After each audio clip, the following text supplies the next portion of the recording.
Well, good morning, YouTube. so, yeah, I got this monstrosity.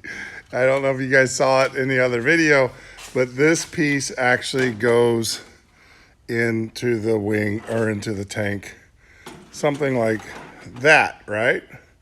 So this is the bottom of the wing and this is the top. Leading edge here where I'm touching, bottom, top. All right, so this goes in there and everything. So let's pull this part out and tell you not the dilemma, but what we're doing today. So this is the fuel vent. This is the sending unit. Tells you how much fuel you have, but all pilots know you don't check that. You actually do a manual check with a dip. This is the fuel out, sending. And I'm using a system called a FlyEFI, which is electronic ignition, just like your car. It's actually just like your car. And it needs a fuel return, which, of course, Vans does not have. So I have this piece, which is the same as this, for my return. Now, I've seen a lot of documentation, and the FlyEFI has one on their website, has one location, or actually gives you, they say put it up here and up here. The problem is that now we're getting into this relief here, and this part won't sit straight unless you modify it. And I don't want to modify a part unless I have to. So I was talking to a couple AP buddies of mine, and they said there's nothing wrong with putting it down here on the bottom. And they said the reason, all right, so the concern is, the reason why you can't put it here directly over this is as the fuel returns, it's going to go through an airspace and then hit the fuel, and it will create bubbles, and it will create a vapor lock, basically. This fuel here, the return or the sending will get full of bubbles and will cause you to have bubbles or air in your fuel line, which is not good. It's not good. You'll burn out it's a fuel pump, but you'll burn out the pump. Those things those are lubricated by the fuel itself. So these are out of the question. You should try to keep this as far away as possible. So I was talking to some AP buddies of mine, and we decided that we're going to put it there, in that location there. Of course, it'll be on the other side, but I wanted to show you. The reason being is they said if it's here, if this is the bottom of the tank, think about it. The fuel that's getting returned, is no longer traveling through airspace. It's actually at the bottom of the tank. It's going to be in fuel. And so thus you won't have your bubbles that will form. And that was the logic. I mean, they really don't give you a whole lot. Like I said, the other two were here, but then the problem is that you have airspace, because fuel's only going to come up to here or wherever. You're going to have airspace that fuel is going to be dripping through or shooting through, and it will be doing it. Now, one of the questions is would we be creating some kind of loop? I don't know. I mean, worst case scenario, I could extend this down the wing, down this piece here, so that it is further than the pickup. There's a pickup line. I'll turn it this way. So think of it this way.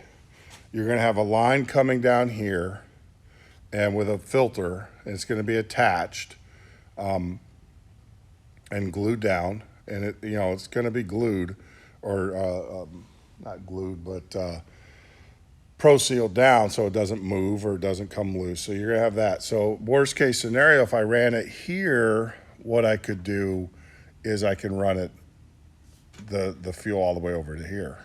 I can run another line, pro seal it down, just like I'm doing over there, but have it come out here. So they're not in line with each other, if that makes sense. Sense? It's the word I want to use. But so that's what we're going to do. I made the decision. We're going to put it right about there. And as you can see, it's out of this crease here. It sits flat. everything's good. The only question is I have to get to that rivet, but hey, I'm building an airplane. It's not the hardest rivet to get to.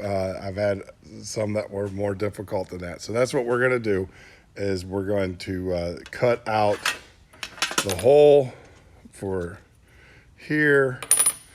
And I got it all marked on this side. I don't know if you guys can see that, but I got it marked on this side. So we're going to cut that out.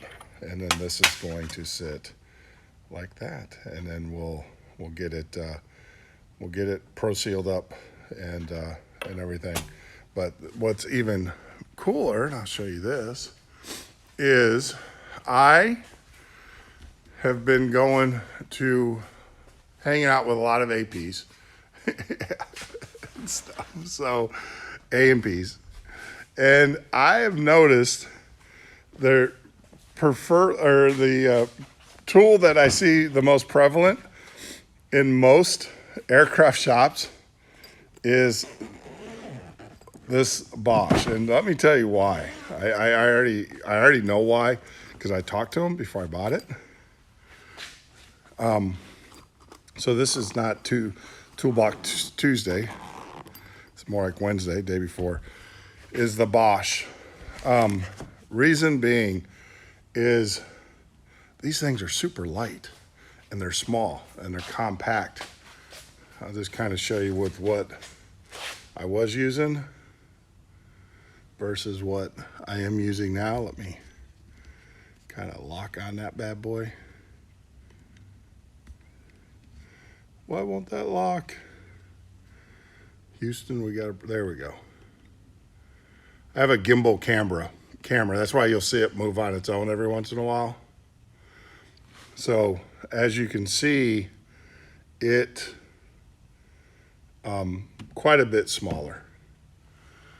Get down here. You can get this in the better spaces. It's a Bosch. This one here is the brushless, so it's pretty powerful.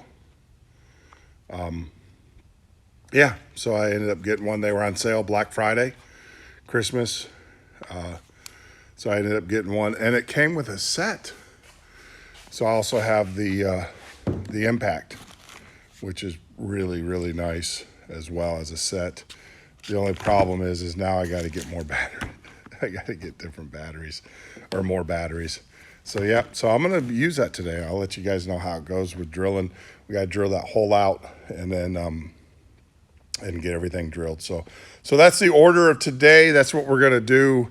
Kind of a light day and everything. We're hopefully by the end of the day, we're going to have this mocked up and pieces done. Kind of show you. Here is the instructions for today. So this is what we're doing today. We got nut plates to put on here. We've got these shims with nut plates plus this pivot point. Here we cut these yesterday. So we have these as well. So today's just a lot of hand tool day and just a lot of mocking up and getting parts and pieces put in and getting them locked down, so then we can put them inside and get this tank. Yeah, this is how it's all going to go together inside the tank. And yeah, so that's what we got going on today. Nothing major, but it's not going to get done. You guys know the routine. This plane's not going to build itself, so I got to get to work. All right, so action shot. Never done this before.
All right, back in the shop. All right, so this morning, you saw me do this guy, put this in.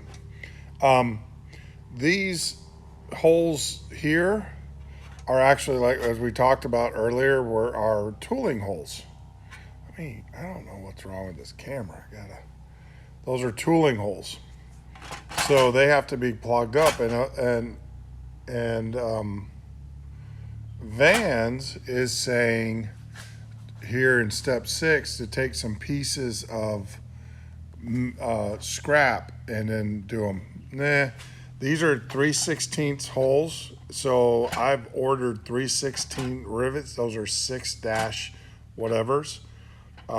6 dash, those are 3/16. So I'm gonna use the rivets and I'm gonna close these up with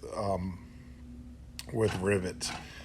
So needless to say, that requires Pro Seal, and so when those rivets get here and stuff, we'll finish this piece off.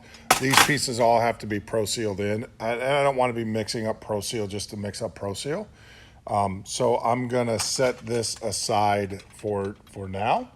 But what we still have to do is these nut plates and everything. So I'm gonna go ahead and rivet these nut plates on, get these dimpled, and so we'll get this one completed. I can also rivet this guy on. It does not need Pro Seal. This is outside. From this point forward is inside the tank. From this point out is outside the tank. So I'm gonna go ahead, get these tabs. I got to clean up the edges and stuff. As you can see, there's tabs here that need to be taken off, but we can go ahead and get working on that. That is these steps here in the plans, as far as that goes. So we'll get this piece here done, and then we will leave this for when I get the rivets and stuff. That way I'm not having to do a bunch of Pro Seal. That's crazy how that's the angle of all that. I'm on a gimbal, the gimbal and stuff, so it's wanting to move its own way. So, all right, so with that, you gotta get to work.